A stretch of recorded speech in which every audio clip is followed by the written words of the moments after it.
भारत में पहली बार मैं कहना चाहूंगा आप सबके लिए, जितने भी डिफेंस एस्पिरेंट उनके लिए एक विशेष सोच लेके मेजर कल से क्लासेस आया है, जहां हम आपके वीकली करंट अफेयर सेशन ला रहे हैं। मुझे लगता है कि देश में करंट अफेयर के बहुत सारे सेशन हैं, बट इस सेशन की जब बात करते हैं तो स्पेशली डिफेंस एस्पिरेंट के लिए, जहां हमारा एनडीए का बच्चा जो ऑलमोस्ट 10 क्वेश्चंस हर एग्जाम में उसके सामने करंट अफेयर के और 40 मार्क्स जो बड़ा योगदान देता है। वहीं जब हम सीडीएस की बात करते हैं, सीपीएफ की बात करते हैं, तो अराउंड 30 क्वेश्चंस का योगदान, एफकैट में एक बेहतर योगदान, जितना कमीशन कैटेगरी और यूपीएससी एग्जाम्स में इन चीजों का योगदान करंट का मिल रहा है, उतना ही अहम हो जाता है एसएसबी के भी दृष्टिकोण से करंट और जनरल अवेयरनेस को डेवलप करना। बट यहां थोड़ा सा कॉन्सेप्ट अलग होता है बीइंग अ कमीशन कैंडिडेट, क्योंकि डिफेंस का स्पेशल ये करंट अफेयर शो मैं इसलिए बोल रहा हूं क्योंकि ये भारत में पहली बार शुरुआत हुई है, जहां हम केवल करंट के क्वेश्चन तक ही बेस्ड नहीं होंगे, बल्कि आप में जनरल अवेयरनेस भी लाइफ में, आप में वो कॉन्सेप्ट भी लाएंगे जो आपको एसएसबी के दौरान मदद कर सके, और वाकई में आप में वो कॉन्सेप्ट डेवलप करेंगे जिससे आप जवाब दे सके किसी भी प्रश्न के बाद कि आखिर उस विषय पे आपका नजरिया क्या है। अगर आज हमारा यूक्रेन और रशिया का इशू चल रहा है तो इस पे एक डिटेल्ड इंफॉर्मेशन और प्रॉपर कॉन्सेप्ट होना आपका जरूरी है, क्योंकि आपके हर स्टेज पे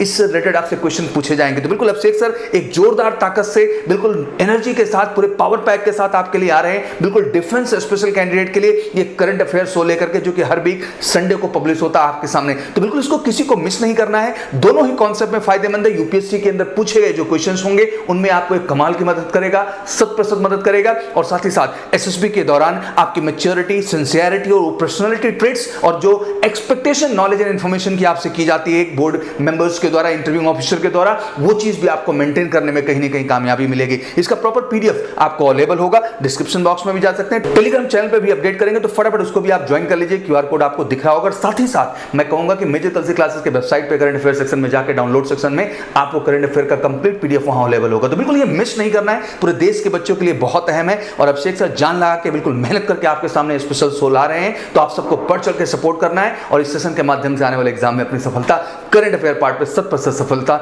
सुनिश्चित करना है। तो बिल्कुल चलिए स्टार्ट करते हैं। A very good morning to everyone. You are most welcome at the Major Kalsi Classes. आप सभी का मेजर कलसी परिवार में हार्दिक स्वागत अभिनंदन है। मैं अभिषेक द्विवेदी आप सबका हार्दिक स्वागत करता हूं। आइए, हमारा कारवा जो ये परिवार है कंटिन्यूअसली बढ़ता जा रहा है। ऑफलाइन ऑनलाइन जो करंट अफेयर की क्लासेस हैं, ये इसमें जो कारवा है, जो इसमें आप सबका प्यार है और सपोर्ट है, वो कंटिन्यूअसली बढ़ता जा रहा है। चलिए स्टार्ट करते हैं, आज अपने कारवा की शुरुआत करते हैं। क्या कुछ स्पेशल होगा ऐसा अगर मैं बात करता हूं तो जितने भी इंपॉर्टेंट जियोपॉलिटिक्स के टॉपिक्स हैं पूरे वीक के, उनको कवर अप किया है। उसके साथ रिसेंट की अपॉइंटमेंट्स जितनी भी हैं, और कुछ इंपॉर्टेंट डेज जैसे टर्टल डे, इसको भी मैंने, बायोडायवर्सिटी डे, इन कुछ इंपॉर्टेंट डेट्स को भी मैंने इंक्लूडेड किया है। कुछ गेम्स हुए हैं रिसेंट में, उन गेम्स में कौन सी टीम विजयी रही है, कौन सा खिलाड़ी विजयी रहा है, उसको भी डिस्कस किया है। कुछ और भी चीजें होंगी, lots of things we have to know. और जैसा कि आप जानते हैं कि रिसेंट में इंटरनेशनल बुकर अवार्ड्स की शुरुआत की गई है, और गीतांजलि श्री को इंटरनेशनल बुकर अवार्ड दिया गया, जिसकी प्राइज मनी है 50,000 pound, approximately we talk about in the Indian currency 50 lakh rupees. Clear होगी बातें? तो गीतांजलि श्री को किसके लिए मिला है? रेत की समाधि के लिए। तो बहुत सारी चीजों को डिस्कस करेंगे, वन बाय वन करके सारी चीजों को डिस्कस करेंगे। चलिए, what we have to discuss, जैसा कि ये करंट अफेयर की क्लास है, सभी एग्जाम के लिए काफी इंपॉर्टेंट होने वाली है। NDA, CDS, AFCAT, SSB interview, air force, navy, ICJ, all defence exams. चलिए स्टार्ट करते हैं आज का अपना कारवा। तो इसके अंतर्गत टॉपिक्स ऑफ द डे के अंतर्गत, अगर टुडेस टॉपिक के अंतर्गत बात करते हैं, बायोलॉजिकल डायवर्सिटी की बात करेंगे, एंथनी अल्बनीज की बात करेंगे, प्रोजेक्ट वार्डेक की बात करेंगे, वर्ल्ड टर्टल डे की बात करेंगे, क्वाड समिट की बात करेंगे, वर्ल्ड एयर पावर इंडेक्स की बात करेंगे, इंडिया की क्या रैंक है, इंडिया की world power air power index में तीसरी रैंक है, हमने पीछे कर दिया है चाइना को। तो इस तरीके की इंपॉर्टेंट अपडेट्स को डिस्कस करेंगे। कॉर्पेट के बारे में डिस्कस करेंगे, इंडिया और बांग्लादेश के बीच में जो नौसैनिक अभ्यास प्रारंभ हुआ उसके बारे में डिस्कस करेंगे। एपेक ट्रेड मिनिस्टर्स की मीटिंग के बारे में बात करेंगे, जोस रामोस के बारे में बात करेंगे, नेट जियो के बारे में बात करेंगे। उसके साथ साथ जीनियस एनर्जी क्यों इस समय ट्रेंड में है, क्या इसके रीजन है ट्रेंड में होने की वजह से। विजय शेखर शर्मा के बारे में, the personality is trending in right now in this week. इसके साथ साथ Vinay Kumar Saxena also trending in this week. Salil Parikh साहब और रिदम, अगर हम बात करते हैं तो रिदम ममानिया, अगर इनकी बात करते हैं तो इनके बारे में भी हम डिस्कस करेंगे, बहुत सारी चीजों के बारे में डिस्कस करेंगे वन बाय वन, और वीडियो के लास्ट तक बने रहिएगा। कुछ इंपॉर्टेंट क्वेश्चंस होंगे, उन इंपॉर्टेंट क्वेश्चंस के मैं सॉल्यूशंस बताऊंगा, कुछ इंपॉर्टेंट क्वेश्चंस आपके होमवर्क के रूप में होंगे, तो उनके भी आंसर आप कमेंट बॉक्स में करिएगा। और आपको वीडियो कैसा लगता है जरूर बताइएगा और लास्ट तक जुड़े रहिएगा। सबसे इंपॉर्टेंट है international day of biological diversity कब मनाया जाता है? 22 मई को मनाया जाता है। कब मनाया जाता है? 22 ऑफ मई, 22 मई को मनाया जाता है। अब यहां पे बायोडाइवर्सिटी क्या होती है? ऐसा कि हम सब जानते हैं, इसको बोलते हैं जैव विविधता दिवस, और इंग्लिश में बोलते हैं IDB डे। चल इसकी बात करते हैं। ऑब्वियस सी बात है, इसकी शुरुआत जब हुई 1993 में संयुक्त राष्ट्र महासभा के द्वारा जैव विविधता की समझ और जागरूकता को बढ़ाने के लिए 22 मई को इस रूप में घोषित किया गया कि इंटरनेशनल बायोडाइवर्सिटी डे के रूप में सेलिब्रेट किया जाए। और यह प्रक्रिया की शुरुआत जो हुई थी 1993 से, और कंटिन्यूअसली 2011 से और 20 की अवधि को जैव विविधता पर राष्ट्र दशक के रूप में घोषित किया गया है। मतलब दशक, decade of the if we talk about the international biodiversity day. ठीक है, फिर इसके बाद 2021 से 30 तक को सस्टेनेबल डेवलपमेंट का नाम दिया गया है ओशनिक साइंस के रूप में। तो ऐसा फेज डिसाइड किया गया है कि ऑब्वियस सी बात है, जैव विविधता का मतलब आप देख सकते हैं लैंड लेवल पे, वाटर बॉडी के लेवल पे भी देख सकते हैं। मतलब जो समुद्री जीव जंतु हैं उनको, और स्थलीय जो जीव जंतु हैं उन सब में जैव विविधता जो है उसको इनहेंस करना है। मतलब सभी जीवों के लिए पर्याप्त अनुकूल रिसोर्सेस को अवेलेबल करते रहना है। ठीक है, आगे की ओर मूव ऑन करते हैं तो आप देख पाएंगे कि what about the United Nations General Assembly 1993 proclaimed to significant day as the increase to understanding and awareness of the biodiversity issues. इन सब चीजों के बारे में बताया गया, ये इंग्लिश का है। ठीक है, और ये एक चीज याद रखिएगा, और इससे रिलेटेड कई बार पूछा जा सकता है कि कौन सा कार्टेजेना जो प्रोटोकॉल है, कार्टेजेना प्रोटोकॉल, वो भी इससे बायोडाइवर्सिटी से ही रिलेटेड है। तो वो एग्जाम पॉइंट ऑफ व्यू से पूछा जा सकता है। कभी कभी जिनेवा कन्वेंशन पूछा जाता है, कार्टेजेना पूछा जाता है, तो इस प्रकार की चीजें आपसे पूछी जा सकती है एग्जाम। ठीक है, अब आगे की ओर मूव ऑन करते हैं। तो ये इंपॉर्टेंट एक फिगर रखा गया है कि भाई हमारी जो बायोडाइवर्सिटी है उसको कितना वजूद दिया जाना चाहिए और कितना ज्यादा हमारी अंडरस्टैंडिंग समझ होनी चाहिए उस बायोडाइवर्सिटी को इनहेंस करने के लिए। तो डिफरेंट प्रोग्राम, जैसे 30x30 का प्रोग्राम रखा गया है। ठीक है, नेक्स्ट बात करते हैं, बहुत इंपॉर्टेंट है upcoming exam point of view से। Anthony Albanese became the Prime Minister of Australia. Who became the Prime Minister of Australia? If we talk about the Anthony Albanese. और इसके पहले कौन थे? Scott Morrison.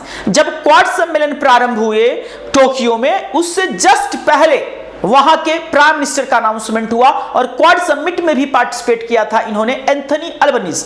और इंटरनेशनली तौर पे अगर पार्टिसिपेशन की बात करेंगे तो क्वाड इनका पहला समिट था जो कि जापान के टोक्यो में हुआ था। ठीक है, अब इनके बारे में कुछ फिगर्स। ऑस्ट्रेलिया की कैपिटल क्या है? कैनबरा है, आप सबको पता होगा। दूसरी चीज आप सबको पता है कि ऑस्ट्रेलिया कंटिनेंट के अंतर्गत अगर हम बात करते हैं तो ऑस्ट्रेलिया कंटिनेंट के अंतर्गत दो देश, ऑस्ट्रेलिया और न्यूजीलैंड, और सबसे छोटा कंटिनेंट भी है ऑस्ट्रेलिया, आप सबको ये सब भी पता होगा।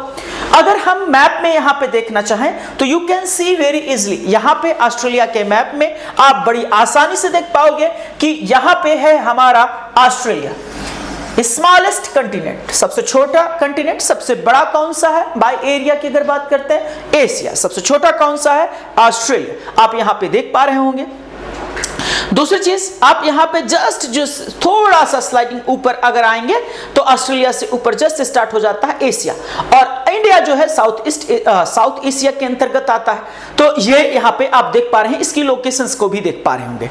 ठीक है, नेक्स्ट मूव ऑन करते हैं। ये वर्ल्ड मैप है आपके सामने ना, Europe, northern America, southern America, ये यहां पे देख पा रहे हैं, north America, southern America, Africa, Europe ना, और एशिया आप देख पा रहे हैं। ऑस्ट्रेलिया कंटिनेंट आपके सामने है, अंटार्कटिका।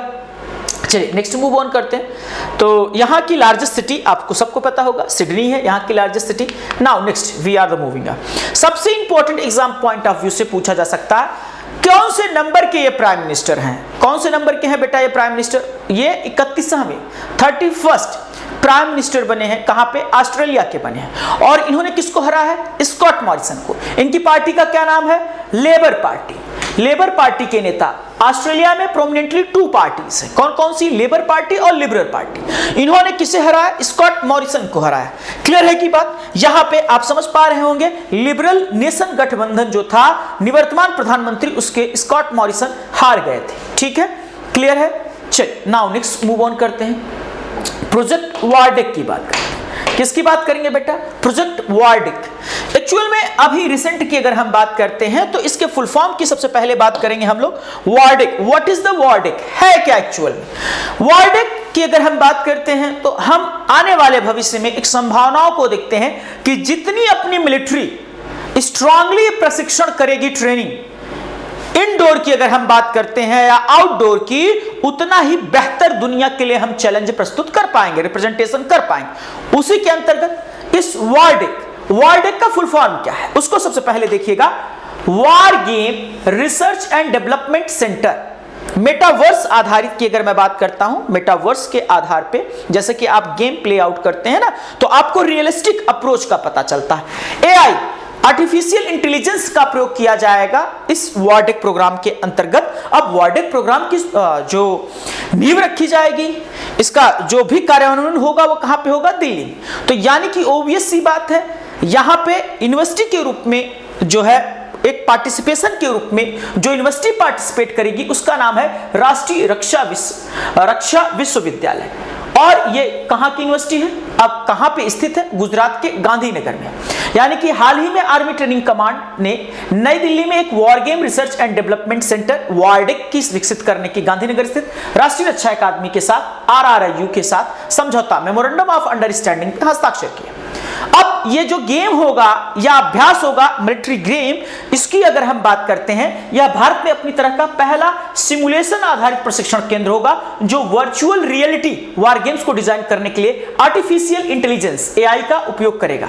इसका उपयोग सेना द्वारा अपने सैनिकों को प्रशिक्षित करने और मेटावर्स सक्षम गेम प्ले के माध्यम से उनकी रणनीतियों को प्रशिक्षित करने के लिए किया जाएगा। यानी कि आप समझिए, यहां पे जो भी ट्रेनिंग प्रोग्राम या मॉड्यूल होगा वो रियलिस्टिक अप्रोच में होगा। सोल्जर फील करेगा इस बात को कि वाकई में मैं वार फील्ड में ही हूं। ठीक है, तो इस रियलिस्टिक अप्रोच के लिए, और इससे पहले जब अमेरिका में 9/11 के हमला हुआ, उसके बाद से इजराइल, अमेरिका इसका बहुत प्रोमिनेंटली प्रयोग कर रहे हैं और हम भी उस सीरीज में अब जुड़ चुके हैं। इसमें जो IT सॉफ्टवेयर या IT का जो भी कोऑपरेशन होगा, सहयोग होगा, वो टेक महिंद्रा के द्वारा दिया जाएगा। IT की भारत की कंपनी है, टेक महिंद्रा के द्वारा सपोर्ट दिया जाएगा। ठीक है, और इससे हमको क्या प्रॉफिट होगा? युद्ध के मॉडल को युद्ध के साथ साथ आतंकवाद और आतंकवादी विरोधी अभियानों के लिए तैयार करने के लिए डिजाइन किया जाएगा। केंद्र नई दिल्ली में एक सैन्य क्षेत्र में बनेगा। अधिकारियों ने कहा है कि RRU जो कि यूनिवर्सिटी है, आने वाले 3 से 4 महीने में केंद्र को विकसित करने के लिए टेक महिंद्रा के साथ हाथ मिलाएगा। गृह मंत्रालय के तहत एक संस्थान और सुरक्षा पुलिसिंग में माहिर है गांधीनगर। मतलब ये सब सारी चीजें अगर मैं बात करता हूं, आगे की अगर बात करता हूं, आगे अगर मैं फर्दर बात करूं तो आगे की बात आप समझ पाएंगे। अब इस प्रयोग का कौन कौन सा देश इस दौरान गुजर रहे हैं इस प्रयोग से, तो अमेरिका, मैंने बताया, इजराइल और यूके जैसे देश। अब इंडिया भी इसमें शामिल होने वाला है ऐसे रियलिस्टिक अप्रोच के साथ। ठीक है, next, this is the most important, world turtle day. World turtle day की अगर हम बात करते हैं, विश्व कछुआ दिवस, कछुआ दिवस। ठीक है, अब आप जानते ही हैं कि इसकी तस्करी भी वर्तमान समय में बढ़ चुकी है। ठीक है, तो कहीं ना कहीं उसकी रोकथाम के लिए इनके कंजर्वेशन की भी जरूरत है हम सबको। ठीक है, तो वर्ल्ड टर्टल डे कब मनाया गया? 23 मई को। कब मनाया गया बेटा? 23 मई को। ठीक है, और इस बार की टर्टल डे की थीम क्या है? Adopt and do not saw, मतलब अडॉप्ट करिए, इनका रखरखाव करिए जहां पे आपको टर्टल दिखे, लेकिन इनकी खरीद फरोख्त ना करिए। इनकी क्या ना करिए? खरीद फरोख्त ना करिए। दूसरी चीज, अब अगर हम बात करते हैं तो इसके लिए अमेरिका ATR जो है, अमेरिका में स्थित जो संस्थान है, वो बहुत प्रभावशाली रहा है और उसने यह बात कही है कि भाई कहीं ना कहीं we have to the joint venture, हम सबको, सारी कंट्रीज को साथ में आना होगा। और हम सबको अगर साथ में आना है तो यानी कि क्या करना होगा? हमको कहीं ना कहीं कुछ कुछ ऐसे एक एसोसिएशंस बनाने होंगे जो कि कहीं कहीं इसको रेस्क्यू कर सके। तो आप यहां पे देख पाएंगे अडॉप्ट एंड डोंट स्टॉप, ये इसकी थीम हो गई। कब मनाया जाता है? 23 मई को मनाया जाता है, वर्ल्ड टर्टल डे, ठीक है। और अब इसकी annual event that has been taking place कब से शुरुआत की गई? 2000 से। It is being organised by the non profit organisation namely ATR, American tortoise rescue, ATR के द्वारा किया जाता है। It aims to protect the turtles and tortoise from the illegal smuggling, exotic food industry, habitat destruction, global warming and pet trade. The day was observed in India by the National Mission for the Clean Ganga along with the Wildlife Sanctuary of India, WII. वह याद रखिएगा, India में तो जो संस्था, नियामक संस्था है, कौन ऐसी संस्था है जो कि इंडिया में टॉर्टॉइस के लिए काम कर रही है? तो वो हमारी जो संस्था है NMCJ। अगर हम बात करते हैं तो आप सबको पता होगा National Mission for Clean Ganga के अंतर्गत, ठीक है। Clear to everyone? चलिए, now next we are moving here the Quad summit which will happen in the capital of Japan, Tokyo, and the 4 globally leaders are representing here at a Quad summit. The country participating are India, America, Australia and Japan. These are the prime ministers of we talking about, and if we talk about the head of the nation here, Joe Biden, Narendra Modi sahab, and the Anthony Albanese sahab, Fumio sahab, Japan के प्रधानमंत्री, ठीक है। Next move करते हैं। Quad का मतलब क्या होता है? चार ऐसे देश जो कहीं ना कहीं इंडो पैसिफिक क्षेत्र में चाइना के प्रभाव को मिनिमाइज करना चाहते हैं, उसकी कहीं ना कहीं जो एक्सपेंशन की नीतियां हैं, साम्राज्यवादी व्यवस्था, उस पर लगाम लगाना चाहते हैं। और दूसरी चीज, कोविड के बाद, पोस्ट कोविड के बाद क्या संभावनाएं हैं, क्या चैलेंजेस इंडियन पैसिफिक ओशन में नए तैयार हो रहे हैं, उन सब सारी चीजें की इंक्लूसिव एक कहीं ना कहीं पूरी डिबेट थी ये। और कोविड के भी बारे में किस तरीके से हमने कोविड को टैकल किया, ये सब सारी चीजें चर्चाएं हुई। अब बात करते हैं what is the Quad and what is the aim of Quad. क्यों? The Quad is the quadrilateral security dialogue, is a group made of 4 nations, India, Japan, Australia and USA. Here, now if we talk about, move on next, the information exchange, military drills. The key focus of the summit is to develop the Indo-Pacific region. ये बात clear हो गई बात, इसीलिए। और इसका आयोजन कहां पे किया गया बेटा? इसका आयोजन किया गया जापान के टोक्यो में, ठीक है। और कब स्टार्ट किया गया ये शिखर सम्मेलन? कब स्टार्ट हुआ जापान टोक्यो में? 24 मई को। Now next we are moving, ठीक है। अब आइए आगे मूव ऑन करते हैं। वर्ल्ड एयर पावर इंडेक्स, भारतीय वायुसेना तीसरे स्थान पे, और हमने किसको बीट कर दिया है तीसरे स्थान पे? इसके पहले कौन था? China. India beaten China, India had beaten the China and secured the 3rd place in the, if we talk about the world air power index. भारतीय वायुसेना तीसरे स्थान पे है, और इसके पहले कौन सा था देश था? जापान, ठीक, सॉरी, इसके पहले जो था तीसरे नंबर पे था वो चाइना, सॉरी। नेक्स्ट की बात करते हैं, टॉप पे जो कंट्री है वर्तमान समय में वो कौन सी है? टॉप पे जो कंट्री है वर्तमान समय में, no and no one only if we talk about the USA. आप सबको पता है यूएसए टॉप पे है, ठीक है। और हमारा देश तीसरे नंबर पे आ गया है। इससे पहले तीसरे नंबर पे कौन सा देश था? चाइना। आइए एक समरी देखते हैं, एक रिव्यू देखते हैं कि कौन सी ऐसी संस्था है, बॉडी है जो कि ये सब लिस्ट ले आती है। चलिए आइए स्टार्ट करते हैं। आधुनिक सैन्य विभाग की विश्व निर्देशिका WDMMA ने 2022 की वायु शक्तियों की रैंकिंग जारी की, ठीक है। और इसका क्या नाम है? WDMMA का मतलब है world directory of modern military aircraft. Clear ना? भारतीय वायुसेना की विभिन्न वायु की कुल युद्ध शक्ति के मामले में वायु शक्ति के सूचकांक में तीसरे स्थान पे है। अब टॉप कंट्रीज कौन कौन सी है, और इंडिया के पास जो एक्टिव एयरक्राफ्ट की संख्या बताई गई है इसके अंतर्गत वो बताई गई है 1645। कितनी बताई गई है? 1645। Which country is the top right now? USA in the top. कौन सी कंट्री टॉप पे है? यूएसए जो है वो टॉप पे है। और दूसरे नंबर पे आती है Russia. Russia is the now second, and the 4th place we have, sorry 3rd place पे कौन सी कंट्री आती है? 3rd प्लेस पे है हमारी इंडियन एयरफोर्स, यानी कि this was the top one and this is the second top, this is the 3rd one. If you was to talk about the at the 4th place, चौथे number पे चली गई है People's Liberation Army air force, it means China. और 5वें number पे कौन सी है बेटा? जापान। 6वें नंबर पे है इजराइल। 7वें नंबर पे है France. We had beaten the maximum countries. Clear? बहुत सारे देशों को हमने इस बार पीछे कर दिया है और यूनाइटेड स्टेट्स भाई था टॉप पे और अभी भी है, तो यूनाइटेड स्टेट्स टॉप पे है, दूसरे नंबर पे रसिया है और तीसरे नंबर पे इंडिया आ चुका है। चलिए, it's a proud moment for every Indians. Now next,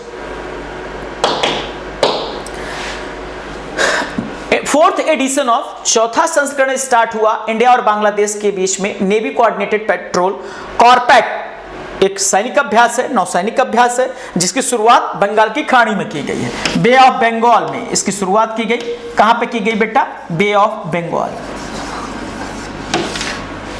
ठीक है। और एक नौसैनिक अभ्यास इंडिया की तरफ से अगर हम बात करते हैं तो कहीं ना कहीं ये जो इंडियन ओशन, हिंद महासागर के क्षेत्र में चैलेंजेस नए नए उभर करके आ रहे हैं, उनसे किस तरीके से इंडिया और बांग्लादेश टैकल कर सकते हैं, इसकी सारी नौसैनिक अभ्यास किए जा रहे हैं यहाँ पे भारत और बांग्लादेश के द्वारा, ठीक है। चल, now next we are, this is the most important, here we can say that Jose Ramos Horta ने पूर्वी तिमोर, ईस्ट तिमोर के राष्ट्रपति के रूप में शपथ ली। Jose Ramos Horta serve as the president of East Timor. अब ईस्ट तिमोर की कैपिटल क्या है, करेंसी क्या है ना, यहां के बारे में हमको पता होना चाहिए। और what is the location of the East Timor? We can say that the here is the East Timor just and above the, if we talk about the Australian continent. Clear to everyone? तो यहां पे आप देख पा रहे होंगे, ठीक है। और यानी कि ईस्ट तिमोर की अगर आप बात करते हैं तो इक्वेटर से जस्ट नीचे, इक्वेटर से कहां पे बेटा? जस्ट नीचे, ये एरो आप देख पा रहे होंगे। Clear to everyone? यहां तक बातें क्लियर हैं?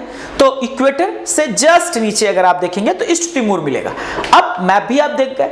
अगर हम बात करते हैं यहाँ पे तो गवर्नमेंट तो की बात करा जाए तो प्रेसिडेंट तो बने हैं जोस रामोस होर्टा साहब, ठीक है। और दूसरी चीज यहाँ पे जो करेंसी चलती है ना, वो करेंसी का क्या नाम है बेटा? अगर करेंसी की बात करी जाए यहाँ की तो यूएसडी, यूनाइटेड स्टेट्स डॉलर चलती है। और यहाँ की कैपिटल क्या है? दिल्ली। यहाँ की कैपिटल क्या है? दिल्ली। चल, आगे की ओर मूव ऑन करते हैं। दूसरी चीज, एक और इंपॉर्टेंट फैक्ट्स इनके बारे में जानने की जरूरत है। ये पूर्व स्वतंत्रता सेनानी है ना, फ्रीडम फाइटर भी हैं। दूसरी चीज, इन्हें नोबेल का पीस अवार्ड भी मिल चुका है। This is the most important for India in serious exam point of view, ठीक है ना, ये बहुत इंपॉर्टेंट है, ठीक है। This is the most important. And आगे की अगर हम बात करते हैं तो यहां पे आप देख पा रहे हैं minister responsible for trade meeting 21 से 22 मई के बीच में हुई बैंकॉक के थाईलैंड में। अगर बात करी जाए तो APEC ट्रेड मिनिस्टर्स मीटिंग, अब इसकी बात को समझिएगा। अगर हम बात करते हैं इसकी तो APEC का फुल फॉर्म क्या है? Asia Pacific economic corridor. Asia Pacific का मतलब, एशिया पैसिफिक का मतलब प्रशांत महासागर का क्षेत्र। एशिया पैसिफिक इकोनॉमिक कोऑपरेशन की बात की जा रही है, क्षेत्रीय सहयोग की बात की जा रही है, अपेक में। तो इसका जो नेतृत्व किया था, इसकी मीटिंग की अध्यक्षता जिस देश ने करी थी वो करी थी न्यूजीलैंड ने। This is the most important. और यहां पे अगर हम बात करते हैं तो minister from the 21 members countries of APEC the met the virtually for the meeting with the New Zealand serving as the chairman. New Zealand serving as the chairman, मतलब न्यूजीलैंड ने जो क्या करी थी, इसकी अध्यक्षता के रूप में, अध्यक्ष के रूप में कार्य किया था। और कुल 21 की अगर हम बात करते हैं, 21 मेंबर्स थे, मिनिस्टर्स थे फ्रॉम द 21 कंट्रीज, ठीक है। यहां तक क्लियर हो गई बातें। और किस तरीके से एशिया और प्रशांत आर्थिक सहयोग को व्यापारिक प्रतिनिधियों की बैठक से कुछ समय के लिए वॉकआउट कर दिया गया। यह 2 दिवसीय बैठक है जो थाईलैंड के बैंकॉक में आयोजित की गई थी। इस बैठक में कोविड-19 के बाद की दुनिया में व्यापार और निवेश को बढ़ावा देने पर चर्चा हुई थी। चल, ये भी इंपॉर्टेंट क्वेश्चन है आप सबके लिए ना। Union of European football association, जिस UEFA, इसकी स्थापना कब की गई थी? 1971 में। कब की गई थी इसकी एस्टेब्लिशमेंट? 1971 में। सबको पता होना चाहिए। Union of European football association, clear है? एसोसिएशन। तो इसका UEFA का यूरोपा फुटबॉल लीग जर्मनी के आइंस्ट्राट फ्रैंकफर्ट ने जीता। आगे की ओर मूव ऑन करते हैं। नेट जियो, नेशनल ज्योग्राफी की अगर हम बात करते हैं, इसकी स्थापना 16 जुलाई 1790 को की गई थी। इसका हेडक्वार्टर वाशिंगटन में है। और नेट जियो ने माउंट एवरेस्ट पे दुनिया का सबसे ऊंचा मौसम स्टेशन एस्टैब्लिश कर दिया है, highest weather station on the Mount Everest, ठीक है। क्लियर है बेटा? चल, और हाईएस्ट मतलब 8830 मीटर, की दुनिया की ऊंचाई पर मौसम स्टेप स्थापित किया गया है। जीनियस एनर्जी ने जीता अमेजन संभव एंटरप्रेन्योरशिप चैलेंज 2022, जिसका को स्पॉन्सर अमेजन और एक प्रतियोगिता का आयोजन किया गया। तो अमेजन संभव अवार्ड 2022 किसे दिया गया? जीनियस एनर्जी को। अब राजस्थान के एक अन्वेषक जिन्होंने भाप को पुनर्चक्रित करके बॉयलर में ऊर्जा बचाने के लिए तकनीक विकसित की है, सुभाष ओला ने अमेजन संभव उद्यमिता चुनौती 2022 के लिए पहला पुरस्कार जीता है। ठीक है, नेक्स्ट, भारत ने मनाई राजा राममोहन राय की 250वीं जयंती। राजा राममोहन राय का जन्म कहां पे हुआ था? वे अभी वर्तमान में बात करी जाए तो वेस्ट बंगाल के हुगली के पास राधानगर जिले में। कहां पे? राधानगर जिले में। कब हुआ था बेटा? अगर बात करी जाए तो आप समझ पा रहे होंगे 22 मई 1772 को राधानगर बंगाल प्रेसिडेंसी के अंतर्गत ब्रिटिश। और इनकी डेथ कहां पे हुई थी? 1833 ब्रिस्टल इंग्लैंड में हुई थी। राजा राममोहन राय को फादर कहा जाता है पुनर्जागरण का। पुनर्जागरण का क्या कहा जाता है? फादर। उन्होंने शुरुआत करी यहाँ पे। रेनेसा का फादर कहा जाता है। दूसरी चीज, उनको यहाँ पे जो एक तरीके से रिलीजियस रिफॉर्म मूवमेंट स्टार्ट हुए उसका अग्रणी माना जाता है, क्योंकि सबसे पहले महिलाओं की शिक्षा के लिए अगर प्रयास किया तो राजा राममोहन राय ने आत्मीय सभा की स्थापना करी इन्होंने। ठीक है, आत्मीय सभा की इन्होंने 1828 में ब्रह्म समाज की स्थापना करी। ठीक है, known for Bengal Renaissance and Brahmo Samaj. ठीक है भाई, और अदर नेम इन्हीं का था, हेराल्ड ऑफ न्यू एज इनको कहा जाता था, राजा राममोहन राय। अब राजा राममोहन राय के प्रयासों से 1829 में सती प्रथा का उन्मूलन हो पाया था। 1828 में इन्होंने 1828 में ब्रह्म समाज की स्थापना करी और 1829 में यह घटना हो पाई। Now we are moving to next one. चल आगे बात करते हैं about the Vijay Shekhar Sharma. If you talk about the founder of the Paytm, where is the headquarter of the Paytm? Headquarter of the Paytm is the Noida currently. And now if we talk about the in which year Paytm established or founded, 2010, सारा data आपके सामने लिखा हुआ है। ठीक है, विजय शेखर शर्मा को फिर से एमडी एंड सीईओ किसका नियुक्त किया गया है? पेटीएम का। अब आपको बता दूं, खादी आयोग के प्रमुख विनय कुमार सक्सेना बने दिल्ली के उपराज्यपाल। लेफ्टिनेंट गवर्नर अपॉइंटमेंट किया गया है किसे? विनय कुमार सक्सेना जी को। इन्होंने किसकी जगह ली है? अनिल बैजल जी की जगह ली है, जिन्होंने व्यक्तिगत कारणों से अपना रिजाइन दे दिया है। और उपराज्यपाल का जो पद है वो आर्टिकल 239A के अंतर्गत बताया गया है। क्लियर हो गई बात? चल आइए बात करते हैं, 239 में है और 239AA उसी से रिलेटेड है। ठीक है, चल आगे की ओर मूव ऑन करते हैं। तो राष्ट्रपति रामनाथ कोविंद ने इस अपॉइंटमेंट के अनाउंसमेंट करी। Salil Parekh is reappointed MD and CEO of Infosys. Infosys का हेडक्वार्टर कहां है? बेंगलुरु कर्नाटका में, सिलिकॉन वैली। और कब इसकी स्थापना की गई थी? 2 जुलाई 1981 को। पीयूष गोयल 2022 के लिए दावोस में वर्ल्ड इकोनॉमिक फोरम के भारत का नेतृत्व करेंगे। ठीक है, कौन करेगा? पीयूष गोयल जी। ठीक है, नेक्स्ट मूव ऑन करते हैं। अब दावोस कहां पे? स्विट्जरलैंड में। ठीक है, नेक्स्ट मूव ऑन। महाराष्ट्र की 10 वर्षीय लड़कियां रिद्धिमा मनमानिया ने एवरेस्ट बेस कैंप पर चढ़ाई की। अब ये प्राउड मोमेंट है हम सब इंडियंस के लिए कि मात्र 10 इयर्स की ओल्ड गर्ल अगर बात करते हैं तो रिद्धिमा ममानिया ने एवरेस्ट बेस कैंप पर चढ़ाई की। चलिए मूव ऑन करते हैं। अंजलि पांडे ने CIE ExCon committed leader award जीत लिया है। ठीक है, कमिटेड लीडर अवार्ड जीत लिया है। क्लियर ना? नेक्स्ट मूव ऑन करते हैं। भारतीय किशोर आर प्रज्ञानंद ने 2022 में दूसरी बार कार्ल्स मैक्सन को चौंका दिया। मतलब ये बहुत कह सकते हैं आप लोएस्ट एज में ऐसा कर पाया। दूसरी चीज, एक चीज और ध्यान रखिएगा, ये विश्व के नंबर 1 के अगर मैं बात करूं तो चेस ग्रैंड मास्टर हैं और ग्रैंड मास्टर का खिताब आर प्रज्ञानंद ने भी हासिल कर लिया। नेक्स्ट मूव ऑन करते हैं। रेडबुल के मैक्स वर्स्टापेन ने स्पेनिश ग्रैंड प्री जीत लिया। जीएम रमेश बाबू प्रज्ञानंद 36वां रेकजाविक ओपन 2022 भी जीत लिया। चलिए आगे चलते हैं। भारतीय रेलवे और आईआईटी मद्रास ने भारत का पहला स्वदेशी हाइपरलूप विकसित करने के लिए साझेदारी की। मतलब आईआईटी मद्रास की अगर बात करता हूं और इंडियन रेलवेज ने आपस में म्यूचुअल क्या करा है? एक कहीं ना कहीं टाई अप किया हुआ है। आगे मैनचेस्टर सिटी ने 2021-22 प्रीमियर लीग फुटबॉल चैंपियनशिप जीत ली ना। भारत और जॉर्डन ने उर्वरक के क्षेत्र में सहयोग करने के लिए समझौता किया है। अब जॉर्डन की कैपिटल क्या है? जॉर्डन की अगर कैपिटल की आप बात करेंगे तो अम्मान है। प्राइम मिनिस्टर कौन है यहाँ पे? विसेर साहब हैं। करेंसी क्या है? जॉर्डियन दिनार है। चल नेक्स्ट मूव ऑन करते हैं आगे की ओर। हरियाणा ने हॉकी इंडिया सब जूनियर महिला राष्ट्रीय चैंपियनशिप 2-0 से जीत ली। ये एग्जाम्स में आ सकता है। जेट एयरवेज को वाणिज्यिक उड़ानें शुरू करने के लिए DGCA का फुल फॉर्म क्या है? Directorate General of Civil Aviation. और इसके वर्तमान समय मिनिस्टर रिस्पॉन्सिबल कौन है? ज्योतिरादित्य सिंधिया साहब। इसका हेडक्वार्टर कहां है? न्यू दिल्ली में है। यूपी ने ऊर्जा संबंधित जन शिकायतों के लिए कौन सा ऐप लॉन्च किया? संभव एंच पोर्टल लॉन्च किया है। US Indo Pacific economic plan में शामिल हुआ। India join US Indo Pacific economic plan during the time period of quad summit which were happened in the Tokyo. You can see that here right now. Joe Biden, Narendra Modi साहब and the Fumio. Next, Shrimati Meenakshi Lekhi ने BRICS संस्कृति मंत्रियों की 7वीं बैठक में भाग लिया। Rolls Royce India के अध्यक्ष किशोर जयरामन को मिला ब्रिटिश सम्मान। ठीक है। नेक्स्ट, JSW वन प्लेटफॉर्म ने गौरव सचदेवा को संयुक्त किया। JSW स्टील एंड वेयरहाउसिंग की कंपनी है और इसकी स्थापना कब की गई थी? 1982 में। ठीक है। और की पीपल हैं संजन जिंदल चेयरमैन है। ठीक है। और स्टील में काम करती है, स्टील मैन्युफैक्चरिंग की कंपनी है। अब anti terrorism day is observed on which day?